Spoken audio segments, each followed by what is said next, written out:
Hi guys, in today's video we're going to take a look at the sound of 4 different pairs of marching sticks. I'm going to play the same snare drum and I'm going to play the same excerpt, and you're going to hear if there's any difference that you can detect in the sound based just on the model of stick that I'm using. And now we're going to use Vater brand sticks today in 4 different types because I have recently become a Vater educational endorser.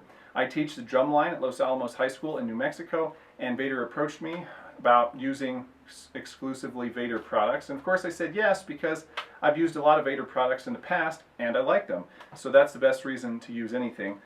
You've seen this practice pad on the channel before. I've had a pair of, I think, MV7s for a long time just for my own personal playing, and in Bloodstrike there are Vater sticks on both of the Bloodstrike records, so I was already using it, so it just made sense to have a perk to already using it, you know. So here we are.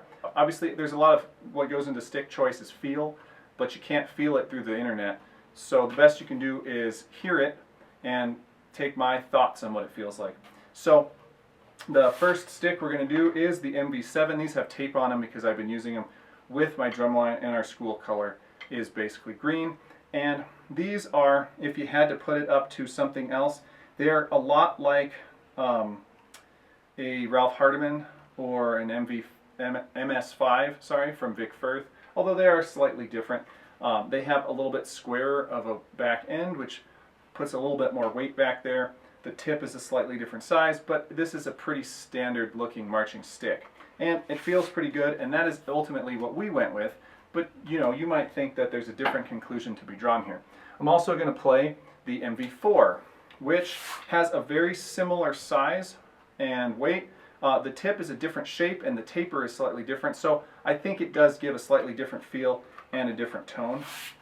Then we're going to play the MV9 hybrids, which are straight up weird. I like them, actually. If you can see that there is no tip whatsoever. I'll try to make that obvious. It just ends. You'd think that'd be a problem, but it's not. They feel actually pretty good. My school did not go with these because I think it would have freaked everybody out. It's just high school after all. They're a little bit fragile.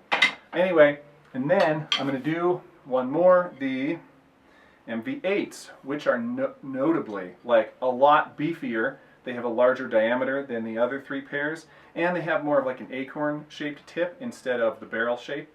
And so we'll see if we can hear that difference on the recording as well. What I'm going to play is a piece called Bunker Hill by Haskell Harr out of his method book number 2 from, like, I think it's 1938, and we'll see what we think.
So obviously I had to pick an old school excerpt like that because just how I roll. But I think, personally, I can hear a difference between the 6. Some have a brighter sound, some have a fuller sound, and so it just depends on the kind of sound that you want. Anyway, that's it for today. I'm excited to be a Vater endorser, and I hope this video was helpful if you haven't really had a lot of exposure to Vater sticks. Thanks, see you next time.